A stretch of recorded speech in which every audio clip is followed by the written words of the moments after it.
Oke, di sini saya bersama kawan-kawan dari Forum Jurnalis Nahdien. Bersama-sama kita melakukan napak tilas jelang Muktamar NU yang ke-35. Dan napak tilas yang kita lakukan pertama ini adalah di Ponpes Cang'an Bangil, Pasuruan, Jawa Timur. Kenapa Ponpes Cang'an ini menjadi pilihan pertama? Karena kalau kita ada sejarah, ini merupakan ponpes salah satu ponpes tertua di Indonesia. Bahkan ada yang menyebut ini ponpes tertua ketiga se-Indonesia. Jadi kalau kita bicara Khasanah Nusantara, kita bicara bagaimana peradaban sebuah bangsa, prudensi dari sebuah bangsa itu berdiri di atas pengetahuan. Maka di sini kita disadarkan bahwasanya pondok pesantren itu sangat memberikan sebuah pengaruh yang besar terhadap peradaban bangsa dari segi pengetahuan tadi. Kemudian terkait dengan tahun berdiri, tadi kita sudah bicara dengan Kiai Ridhoi, salah satu pengasuh di Ponpes Cang'an ini, bahwasanya manuskrip kuno menjelaskan Ponpes ini berdiri di tahun 1427. Walaupun di versi lain menyebutkan tahun 1700-an. Tapi terlepas apakah ini tahun 1400 sekian atau 1700 sekian, kita di sini lebih kepada ini loh peradaban bangsa. Jadi Indonesia memang wajib menjaga cagar budaya, terutama cagar budaya terkait dengan pengetahuan. Karena ada sebuah pemikiran dari Yunani kuno bahwa sebenarnya scientia potentialis. Jadi istilahnya itu pengetahuan adalah kekuatan. Jadi kita bicara Indonesia akan kuat kalau pengetahuannya juga kuat. Kalau lagi pengetahuan yang dibangun di atas fondasi pondok pesantren itu. Jadi ini akan dapat semuanya. Istilahnya tuh all in one dapat. Jadi Indonesia memiliki cagar budaya yang banyak di negara kita yang masih dilestarikan, dan cagar budaya ini juga juga terkait dengan pendidikan. Pendidikan ini juga terkait dengan moral religi anak-anak bangsa. Jadi ketiga ini merupakan kekuatan sebuah bangsa atau sebuah negara. Dan di sini di Ponpes Cang'an kita ini di istilahnya apa, jeramba itu kayak aula.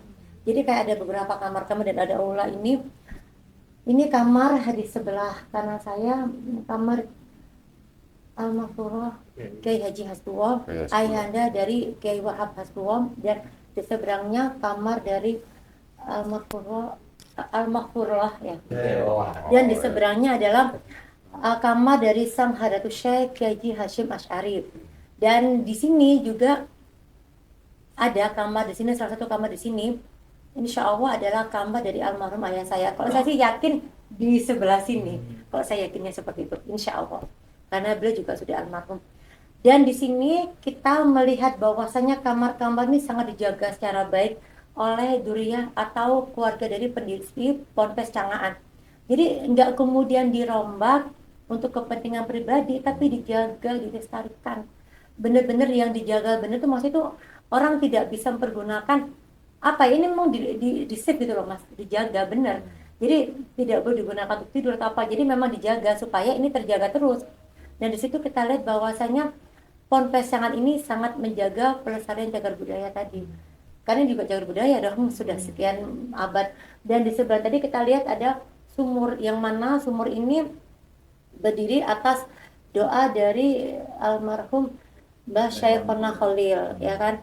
Dan doa itu kemudian beliau pakai bahasa Madura yang intinya apa ya, berharap pada air gitu ya, air yang bisa dimanfaatkan oleh santri maupun masyarakat sekitar, karena sungai di sekitar Bangil yang Ponpes Cang'an ini itu kering gitu loh sungainya. Dan beneran sumur itu ternyata sampai sekarang mengalir sangat deras banget, dan benar-benar yang bisa dirasakan oleh masyarakat, bukan hanya para santri di sini. Yang jelas kalau kita berbicara Nahdien, kita bicara Khasanah Nusantara, maka kita pun bicara sebuah prudensi bangsa tadi berdiri di atas pengetahuan, dan pengetahuan itu tidak lepas dari apa ya, moral atau agama. Dan agama ini dikawinkannya melalui lembaga pondok pesantren. Dan sekarang ketika Bapak Presiden Prabowo Subianto memiliki keinginan menjaga cagar budaya, karena kita bicara juga bagaimana sebuah negara akan dikunjungi oleh turis dari mancanegara itu karena kita memiliki cagar budaya. Maka semoga harapan saya Ponpes ini mendapatkan perhatian khusus dari Bapak Presiden Prabowo Subianto dengan harapan ini terus berdiri, terus eksis dan juga secara tidak langsung menguatkan potensi pariwisata. Kan pendiri-pendiri NU kan ini kan mondok di sini kan kayak Mbah Holil, Mbah Hase kan terus kayak gitu. Apakah dengan setuju kalau ini sebenarnya juga cikal bakalnya NU dari sini gitu? Kalau saya setuju, karena ini loh Mas, ini kan kita di ruangan aula, ada kamar dan ada sebuah ruang diskusi. Kita kayak Masya Allah bisa membayangkan betapa mereka tuh ya, para ulama ya, itu ya para masyayikh itu mereka berkumpul, mungkin di tengah waktu senggang mereka berdiskusi. Mereka tuh, aku sih punya keyakinan di usia mereka yang sangat muda ketika mereka nyantri, mereka sudah memikirkan apa yang menjadikan mereka tuh Khairun Hasan kaum Linas, yang mana mereka tuh tidak hanya belajar santri tapi mereka juga memikirkan bangsa. Saya memiliki keyakinan mereka tuh berkumpul memikirkan bangsa. Mereka kemudian berpikir bagaimana ketika kita lepas dari pondok pesantren ini, kita sudah lulus jadi alumni, kita bisa mendirikan ponpes di tempat kita sendiri dengan tujuan mencerdaskan anak-anak di sekitar mereka seperti itu. Masya Allah, niatnya mulia banget. Itu sih yang saya lihat. Jadi ponpes ini apa ya, sangat memberikan inspiratif ya, luar biasa.